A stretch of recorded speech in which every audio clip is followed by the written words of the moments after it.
Hello, friends. Welcome to the Patchwork Revival podcast. This is episode 15. I am your host, Emily, and we are talking all about the generational connection we find through quilting.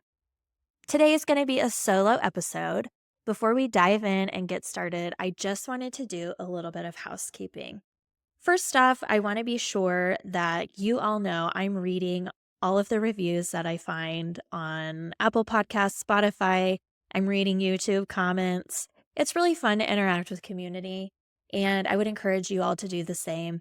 Obviously, I want to continue a trend of kind interactions, of uplifting one another, because that's what the whole point of this podcast is. We are welcoming all kinds of quilters, all styles of quilters, all ages of quilters. So just please know that I would love you all to be interactive and create a community in the comments section, but I want it to be a kind community, and I will not hesitate to delete comments if I have to. Mostly because I just want this to be encouraging, and I want to always focus on the community of quilting as a positive, really welcoming place, because I truly believe that's what it is. That's what it's always been for me and for so many people that I know. Now, there haven't been any issues with that. I just wanted to sort of put that out there because as I encourage people to comment and to leave reviews and things like that, I just want to be sure we're all coming from a place of being constructive and helpful to one another and not tearing down or judging or narrowing the scope of what this podcast is truly meant to be. So, this is episode 15. We've been doing a couple of solo shows. I have a couple interview shows coming up with some guests that are so incredible. I can't wait to share it with you. I am in a little bit, just personally, of a sort of flustered state because about a year ago we moved just outside of the city where I work and where we were living. We love it being a little bit outside of the city. It's so beautiful in this part of the state. And we just have decided we needed a little bigger house. Something came up just down the street. It was not planned ish. We, casually looking, and then you find something that's perfect and you're like, oh man. So I'm in the middle of the stress of all of that. And I'm also about to be going back to work. I've been on leave for several weeks just from having a baby and getting to spend time with my baby and my family. So I've had a really awesome summer. I hope you guys have had a great summer too. Obviously, it's been a little bit chaotic just from a current events standpoint. So I hope that quilting has been a place for you to come and relax, rest, rejuvenate, find peace. And I hope that this podcast is finding you in a great place. It would mean so much to me if you would share the podcast with a friend, give it a like, leave a review, subscribe wherever you get your podcasts. The more subscribes and likes and ratings we have, the more this appears in other people's feed and gets served to them so that they might be able to enjoy the podcast as well. Another comment that I had on one of my YouTube shows was I skimmed through this because I found this episode and I just really wanted to see some quilts. Specifically, this person was requesting that we show some quilts from my grandmother's era. And I thought that was such a great idea. It was really intriguing and really interesting. The issue, obviously, though, is that I am primarily focusing on this as an audio podcast. The video is a great bonus. I love putting my episodes up on YouTube because I feel like it's a fresh audience from what I have on Apple Podcasts, for example. But that's really difficult to translate visual things like a quilt into a podcast episode that a lot of people are hearing as an audio format primarily. So I thought what I would do is just try to discuss a little bit about what I am working on currently in my quilting studio. I also, please know, I do work to publish things called show notes on my website. www.patchworkrevivalstudios.com. I will tell you right now, I am a couple episodes behind, but there are episodes from the past about my grandmother, about my quilts that I've made, about quilts that she made that I've discussed and talked about. And there are pictures, there are photos actually on those blog posts. So blog post show notes, kind of the same thing to me. And so you can go check those out if you would like and if you're interested. And I'm going to work really hard to continue making those because I am a person who loves visual, kind of ancillary things. And so I totally get that. And I love that feedback. And I'm going to really consider how I can work that into things, episodes and the show notes, etc. So this week, I wanted to share a couple things that I'm working on before we dive into today's episode. I have been working on just a fun project for myself. It's been slow going because I was pregnant, I had a newborn, all the things. Now I'm moving. I don't know what I've been thinking, but I have a couple of patterns that are written. I need to make some samples. It just feels like stuff that I kind of need to get off my list, but I haven't found time to do it. And so I started working on this project that I had started over a year ago. And then I put it away because I didn't have time to deal with it. I don't know. Something else came up. You know how it is with projects. But I totally dove in, committed, decided to finish it, and I did. And what it is a quilt that is based on a photograph of a quilt. It's a photograph of my grandmother with all four of her children, so my dad and my aunts and uncles under they're basically look as though they're having a picnic under a tree in their pasture back home. It's one of those pictures where I can just smell that East Texas soil. I can feel how hot and humid it is, but there's a breeze coming under the tree in this shady spot. They've probably just had, I don't know, a conversation, a meal, a snack, and they're sitting on this quilt. And the quilt is a scrappy quilt. It's made entirely of half square triangles. It's a black and white photo. I have no idea what colors are in the quilt, but I can imagine. Just kind of knowing my grandmother's style, knowing some of the quilts from her and one of my aunts from back then that they were making.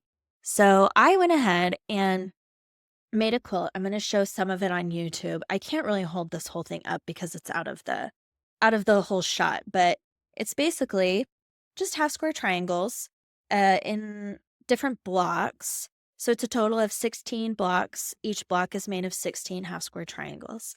If you look at Barbara Brackman's Encyclopedia of Pieced Quilt Patterns, this is called I think Anne and Andy I saw. It's obviously just kind of a classic traditional design. It's nothing original. I really wanted to make it scrappy because I had a lot of these fabrics sitting around that I never could figure out how I was going to use them. They're quite different from sort of the style that I've evolved in. I've had these fabrics for probably 10 years or something. But if you look, a lot of them are sort of Depression era reproductions. And then I did alternating backgrounds with this Essex linen stripe with a vintage gingham, actually from my grandmother's stash. And then this is like Kona ice peached yardage that I had. And so I wrote this as kind of a scrap busting pattern that I am thinking I'm going to share with y'all. I wrote the pattern because I want to be able to come back and reproduce this, replicate it over time when I have some more scraps build up. And so I figured, why not share it? Obviously, I have not sat down to write it because that would just take a lot of time that I seem to not have, even though I think I do have it. So anyway, I have a quilt here. I wanted to just show it a little bit, let you know if you're interested at all in being on my email list, which is where I will send free patterns every so often, as well as share information on what's coming up this month, what I've been working on, and things like that. You can go to my Instagram at Patchwork Revival Studios, and in the biography there'll be a link where you can sign up for my email list if you're interested at all. So Today, what are we talking about today? We got through the housekeeping. I'm going to sip a little coffee and then we'll dive in. Honestly, I've been a little bit nervous to talk about this, but I do think it's important and it is very relevant to every different sort of level and aspect of quilting as a whole. And that is sort of the economic turmoil that is swirling about in, honestly, sort of on a global scale. I'm not an economist. I'm certainly not a politician, and I don't care to get into any of that discussion. I'm not trying to come from any of those aspects. I'm really approaching this from what I see and what I've experienced, what I have talked to other quilters about, what I have heard other quilting businesses talk about as designers, distributors, developers of things like notions, fabric manufacturers. These are all industry related things, businesses that are being affected by everything that's going on. So, in case you've had your head sort of in the sand, which is completely valid given everything that's going on around us, it's really hard to listen to everything and to evaluate everything without driving yourself completely nuts. I have a few sources that I like to listen to try to stay informed about a few things, but I like I said, I am not approaching this from that standpoint at all, other than I do understand this is a current event that is affecting basically global geopolitics and economy, all these things. But as it relates to quilting, there are tariffs that have been instated on goods coming into the US from every single country, and those tariffs have been increased. Um, Tariff. What is a tariff? A tariff is a tax. If you Google it, which is what I did because, hello, we have to know the basics here. It is basically a tax on imported goods. So, goods that come from another country, we receive them, and to receive them, we pay a tax on them. And just knowing sort of the way business works, if we think about this, okay, well, you know, manufacturers or companies who have things manufactured in a foreign country are going to have their goods manufactured and then shipped over here so that they can be sold. To bring those goods into the country, they have to pay a little bit more because they have to pay these extra tariffs. And then, that's sort of passed on down through the chain of command, or the gosh, what do they call it in forensics? Chain of custody. Okay, so, the distributor or the company has to pay to get their goods off the ship. And then they're going to pass that on, a little bit extra cost, to a distributor. And then a little bit extra cost is going to go down to the retailer. And then the retailer is going to cover, incorporate a little bit of that cost into the customer. So ultimately, I think we, the people, get to pay a little bit more for a lot of different products. Okay. Um, Whether you think that's good or bad, it's just a fact. It's just sort of how, 2 plus 2 makes 4. And we really, I think, have to be realistic and understand how that is going to affect us as customers and as friends and supporters of businesses that are literally putting food on their table and trying to deal with all this. At first this year, there was the closure of Joann's Fabrics, a big box retailer here in the United States. And everyone was a little bit rocked and shaken by that. That has nothing to do with the turmoil or the uncertainty that's going on now. But originally, some people felt like it was maybe a good thing because we could be now focused on supporting small shops, small businesses, online quilt shops, local quilt shops for our fabric, our notions, and things like that. Obviously, there are places. I mean, I live in a town where I have to drive 35, 40 minutes to my nearest quilt shop. And I only have one option. That one quilt shop is it for me. I don't have any other options for fabric or things like that. There's one in a differing town. I haven't been there yet, but it's hard to shop locally for fabric, specifically in a little smaller niche like quilting. Ordering online can be problematic for some people.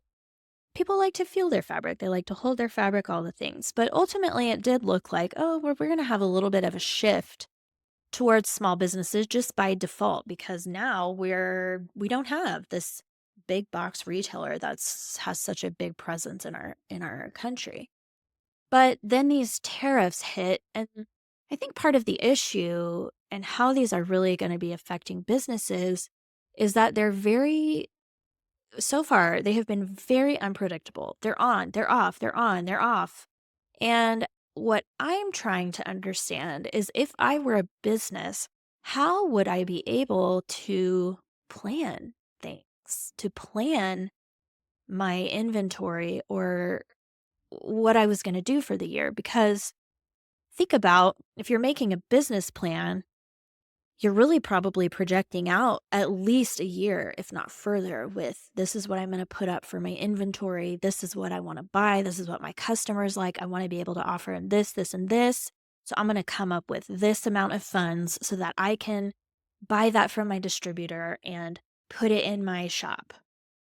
Or, man, I'm a fabric company. I love this trend of, say, woven fabrics, and I'm going to open up a new relationship with a manufacturer overseas so that I can dive into manufacturing woven fabrics. And I'm going to bring those to my customers because that's what my customers have been really wanting.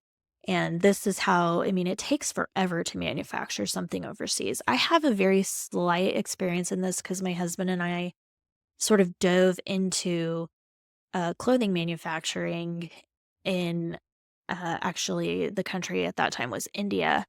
And it's a whole thing. It takes you have to be like 6 months ahead of the cycle of what you want to order, what you want to manufacture, and when you want to actually sell it. You're at least 6 to 12 months ahead. And I feel like that's sort of a general thing for manufacturing and retailing in general. In fact, if you look every spring, fabric companies um, will release sort of their lookbooks for the entire year. So spring, winter, kind of, beginning of the year. This is what's going to be shipping in November 2025 or April 2025. And the interesting thing about that is that fabric shops or quilt shops have had a plan about what they're going to order all along. They know if I want to carry that collection, if I think my customers are interested in it, if my customers tell me they're interested in it, I'm going to have to order that in April and I'll have it in my shop in November. So imagine if you were a fabric shop, this is just for example, and you had placed an order for something that was going to arrive in November and you placed your order in April. Well, between now and November, what in the world is going to happen with these tariffs or taxes? This is a tax increase on businesses that's probably going to be passed down to the customer. But I think that it's important to remember, even as a customer, we are still part of the quilting industry. We are the people who support businesses that are in quilting. We support the designers who write quilt patterns, sell quilt patterns, invent quilt notions, manufacture quilt notions, sell the quilting notions that we love and we use. And so, to me, I personally feel something of a responsibility to be a really active part of the quilting industry that I am a beneficiary of and a part of. So, I've been thinking a lot about what does that look like for me as a customer, because I will assume that some of this is on other people's minds too. Basically, my assumption is going to be that we are going to be paying more for our hobby just based on the fact that these materials are going to cost more to bring to stores. Um, the other thing I do recognize and that I do understand is that this is going to look different for each of us. Each of us is on a different budget. Each of us is coming from a different perspective. For example, I have a very, very, very, very, very small business where I sell quilt patterns. I sell digital PDFs. Um, the way this will affect me in that sort of business is it's going to cost me more to make samples, and I make samples of all of my patterns because one, I want to know that they work and reliably are reproducible, and number two, because I want to inspire people, and number three, I want the quilt. That's why I wrote the pattern, because I wanted to make the quilt. So this will affect everybody, and like I said, I really just want to sort of inspire and open up a conversation around how we, even as customers, can offer our support, and our solidarity and do our part in sort of lifting up the quilting businesses and the quilt shops and the manufacturers that we all love and really want to see flourish, or at least survive in these sort of kind of crazy, unpredictable times. Also, I do just want to make sure that it's understood this is not meant to be some sort of commentary on uniquely on these current events. This is just the sign of the times. This is just what we're going through right now. But I think that even personally, people will find that this could be helpful for them, um, if you're going through a time like where you're having to buy a house or unexpectedly having to deal with, I don't know, all kinds of issues. You've lost a job, you had a new baby, your budget is just not what it used to be or not going as far as it used to. Can you still be active? Can you still be a member of the quilting community? Is it okay to not buy new fabric all the time? Is it okay to continue to try to support businesses as best you can on your limited budget? That's going to look different for everybody, but it's going to be something that we're always going to have to wrestle with and be intentional about. So, all the current events, I think, have just sort of prompted me to think about my contribution. But I would encourage you to sort of think about that for yourself too. And that's why I wanted to make this episode to talk about basically quilting and maintaining your hobby or business, I suppose, but mostly hobby in these times of economic uncertainty. So I made a list of 5 ways that I'm focusing on this. And I want to start with the first, and that is I am committed to focusing on the quilting community as a whole. This is not a competition. This is not a dividing line. We are a community of quilters. Quilters, when I say quilting, I'm talking about people who make quilts, people who are alone in their studios at midnight sewing up quilts, people who are running local quilt shops, people who work in those quilt shops, people who work in, you know, making notions, ordering fabrics, putting themselves out there. We're all together. If you're going to quilt market or you've never been to quilt market in your life and you don't know a single other quilter in your personal bubble, you're still part of the quilting community and we are all in this together. So I think we can all just sort of agree, let's just focus on supporting each other as best we can and figure out a way that we can do that together in a meaningful way as individuals. And like I said, that'll look different for everyone. But I think if we approach this from a community standpoint, we're all going to come out much better in the end. So, one thing I want to talk about is also understanding the why behind your quilting practice. Are you doing this to make money? Are you doing this to have fun? Is this how you connect with people? Is this how you connect with yourself after, you know, a long day? That's basically what I do. I talked a lot about this in episode 10, where my husband was on, and we kind of both talked about how quilting has been so important to me personally because it's how I decompress and process things and have solitude and quiet. And that's really how I recharge.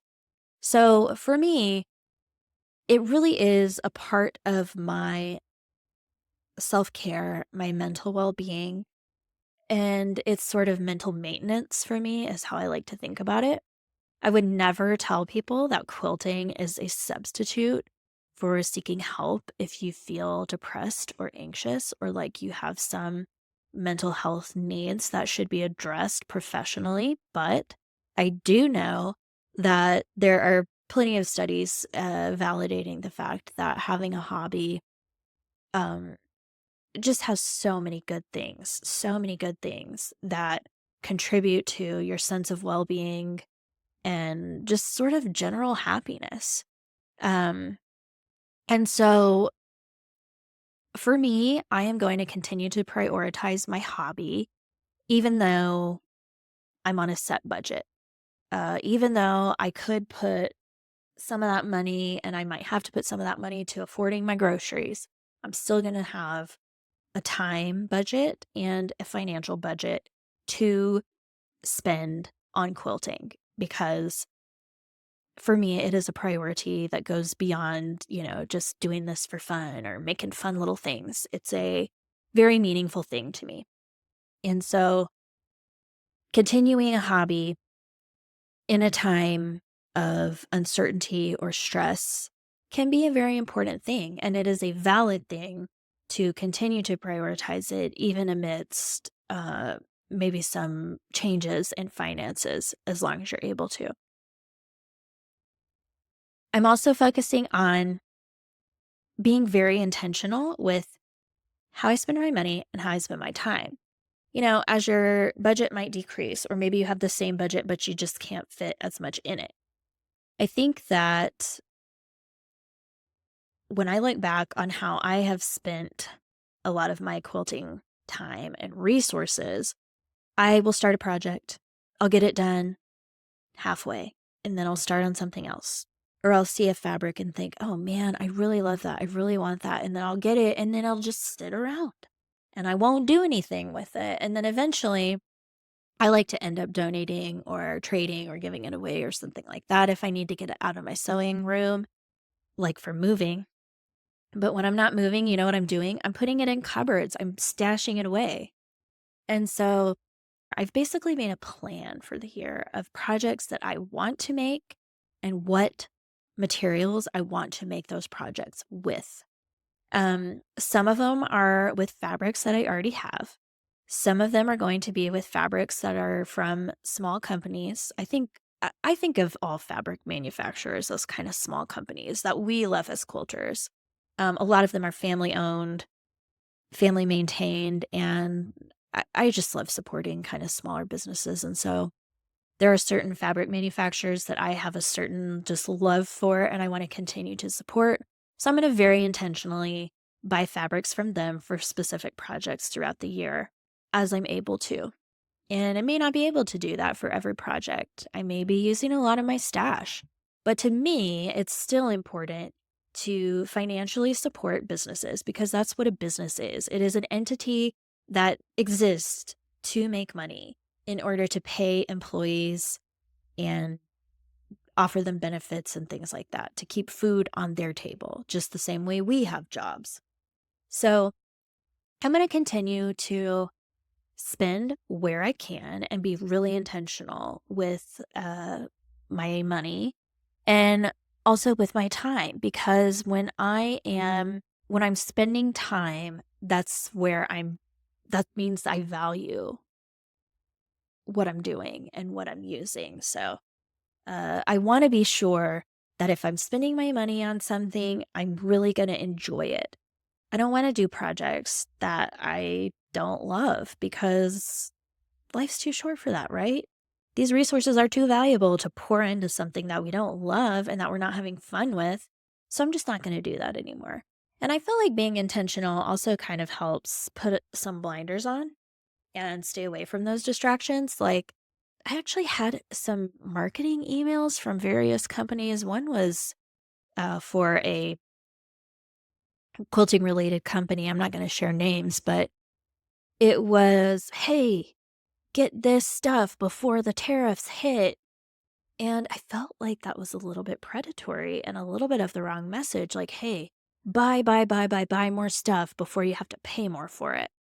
in some ways that makes sense if you have a plan. I don't know. I'm not going to panic buy. I'm not going to fall into that trap. I'm going to buy things that I love and that very intentionally support businesses that I love. And I'm going to just continue to enjoy making quilts. I think so often I fall into this trap of consuming. I buy fabric because it's cool or it's being marketed or it's obviously it's really pretty. That's why I like it. That's why it caught my eye. But I basically love every fabric out there. I'm not going to lie. I just love fabric and I love playing with it and being creative with it. In some ways, that's the creative process. We start something new, we try something new, and then we decide if we like it or not, and that's it. But that can create some waste, honestly, in our valuable resources of both time and money. To me, those are our sort of primary resources that we are pouring into making a quilt. So I'm absolutely a proponent of trying new things, stretching our creative muscles, trying new techniques, learning new things. But I'm also realizing that sort of in this nebulous situation where there's uncertainty swirling around us and knowing that quilting is my sort of safe spot, my comfort zone, I really want to feel supported and comfortable in every project that I'm making. So I'm going to be I'm going to be focusing on things that I know will fill my cup. A quilting project can cost me, honestly, hundreds of dollars if you look at the cost of materials. If you just went and bought stuff to make a throw size quilt budget's not an issue. You can buy anything you want, new fabric, new batting, new backing, all the things, hundreds of dollars. That's just reality, even now. And I think the cost of that may only go up, to be honest. So I want to know that I'm going to enjoy the process and know that I'm going to love the finished product, whether that's something I'm going to keep or gift to someone. So I'm really going to be intentional on doing projects that I love and projects that make me happy. For me, that looks like planning. So I'm going to have a list of materials that I want for particular projects that I want. I already have a list of fabric companies that I really value and want to continue to support. So I have some ideas. I've gone actually and looked at their websites or their social media. They'll usually have sort of sneak peeks of all of the fabric collections that they're going to release over the year. You may have a particular designer that you want to support. Uh, all these kinds of things. So I think if you really take a step back and just kind of make a game plan, you can really make your time and your budget work for you and still be infusing some money and some financial growth into the quilting industry because we want it to succeed. We want it to thrive. And I really believe that it can if we all just kind of come together and support each other. I really want to try to work in new products where I can. For example, I have always wanted a particular kind of quilting ruler. I will tell you, I do not have that many quilting rulers. I have one that is 9 inches by 14 inches, I want to say, and I cut about 95% of my yardage when I'm cutting a quilt with that ruler. I just make it work. I have a 5-inch by 24-inch ruler. It's not my favorite thing. I got it cheap when I was first starting to quilt. I felt like I needed this big ruler, and then I really wish I would have gotten one. If I'm going to go big, I should have gotten a bigger one. All these kinds of things. And I've been really wanting one. Well, I have a pattern that I'm working on, and it's a strip piece pattern, and it would be really great if I had a long ruler that I could cut my full length or width of fabric for every strip. So I think I might invest in that ruler. I already have all the fabric for that project. I still need to buy a couple things raw material wise, like batting and things like that. But I've just been trying to think about where I can intentionally spend my money. And when I spend my money, I'm going to spend it at my local quilt shop because I know that they carry this particular kind of ruler.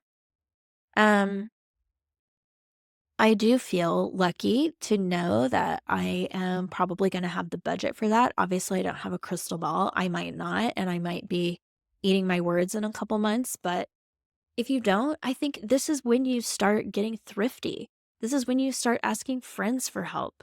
Hey, can I borrow that giant ruler you have? Because I want to cut some stuff. Or can I just come over and cut my quilt real quick? I'll cook you dinner or I'll bring you dinner or something like that. Maybe you go to your creative reuse store, you hit your thrift stores. You can find so much stuff secondhand. While that doesn't necessarily support businesses, it can still help support maybe designers because you're buying a pattern, even if you're using all secondhand materials for that. You're still supporting, the person you're buying them from, and that may allow them to continue to open their doors. So, kind of get involved locally and see where it takes you. Um, like I said, we're all in this together. This is our community. We'll come together and we'll make it great, right? To sort of further dive into the focus on community and local support, another vastly underused resource is your local library. My local library has long arms, they have sewing machines, they have an AccuQuilt cutting system, so like a die cutting system. They have a laser cutter that I feel pretty sure you could laser cut maybe fabric, like applique shapes, but I know for sure you can laser cut acrylic, so you could make your own acrylic templates. Um, there are proprietary designs, so don't be like selling them, but you know, instead of cutting them out of paper, you can use your local resources to sort of make those things more accessible to you. And that's important. You have to make things accessible to you so that you can support in the different pockets of the industry that mean something to you and that you really want to support. Maybe thinking of community, let's say you have a little bit of extra money in your budget, an extra $15, and you're going to make a quilt pattern that you found from your favorite designer that they released in, I don't know, they're going to release it in June, and you really love it. And you know that somebody else would really love it. Maybe you're able to buy 2 copies of that pattern and give one to a friend. That way, you're supporting the designer 2 times over, supporting their small business, supporting your own community and your own hobby, and being generous, gifting something to a person that's a part of your quilting community. I think there's so many creative ways to go about doing this. Uh, I would say don't be afraid to ask for what you need. Don't be afraid to be giving. Don't be afraid to be generous. The truth is, we live in a time that is just almost miraculous with how many things are just available at our fingertips. They cost more, yes. They are going to continue to cost more, it appears. But the things that we love are made by businesses, they're brought to us by businesses. I think it's really important to support businesses, particularly in the quilting industry, because I feel like so many of them are small businesses. And I have so many friends who have fabric shops, who write their own quilt patterns, who sell paper patterns to shops, who make samples for shops, who order fabric to keep a shop open. And it just has kind of come to me that we as customers and as fellow business owners have a chance to really make a difference and to really be supportive and lift each other up in this time and to really create community. Um, I would also say, we can be generous with our time. Teach someone how to quilt. Maybe somebody who's just really hurting and they're flailing and they're just frustrated and all they do is doom scroll or listen to the news or something. You know what is a great alternative to that? Making a quilt. And I would love to teach somebody how to do that. So if you're local to me, you can come find me and we will learn how to quilt together and we'll have a totally, totally positive and fun time. I think that in some ways it feels a little bit like we're weathering a storm, but what's really encouraging is knowing how, if you think about antique quilts and historical quilts, a lot of us can recognize a quilt from the 1930s. And you know what was happening then? The Great Depression. People had nothing. Like a quarter of people in our country were unemployed. but they were making some incredible quilts, and they made a lot of them. And they have stood the test of time. They have inspired generations after. And look at us now. That's exactly what we have the opportunity to do. And so instead of sort of succumbing to the doom and gloom and feeling like, oh, great, now I'm just going to have to sew from my stash for the foreseeable future, which can be incredible, amazing. I would encourage it. Work some of your stash fabrics into some of those new collections you're buying if you can't afford the whole collection. There's so many options like that. But I just want to encourage us all that we are part of a community. This is a community effort. We should support each other. This goes so far beyond geography or politics or any of that stuff. This is just about people who love quilting. We love creating things. We love supporting our fellow quilters and quilting industry. And I think that there are a lot of different ways that we can go about it. So I tried to brainstorm some of those for you today. I hope that something struck a bell, rang a bell, struck a chord in you. If you have other ideas and other intentional ways that you are supporting quilting businesses or other quilters during this time or this kind of time, drop a comment down below. You can send me, a message at Patchwork Revival Studios on Instagram. I would love to hear from you because I think that's something we can do is share with each other. So share in the comments. What are you doing? If you have fabric, list it on your social media. Tell somebody, just pay shipping and I'll send this to you or something like that. Anyway, I hope that you're all feeling loved by your quilting practice. I hope you're finding peace in creating. I know I am. I hope something in this episode sticks with you and inspires you to be generous, offer help, ask for help if you need it, and remember that we're all in this together. That's it for today. I'll see you in the next episode. Bye, y'all. Well, that's it for this episode of Patchwork Revival. I loved having you here with me talking all things quilty. Don't forget to subscribe to the show and leave a rave review. Also, be sure to jump down to the show notes to find links for this episode, as well as the link to my shop where you can enjoy 15% off as a podcast listener with code REVIVAL. Remember that the Patchwork Revival podcast is here to celebrate the connection made in the quilts we love. I'll see you next time.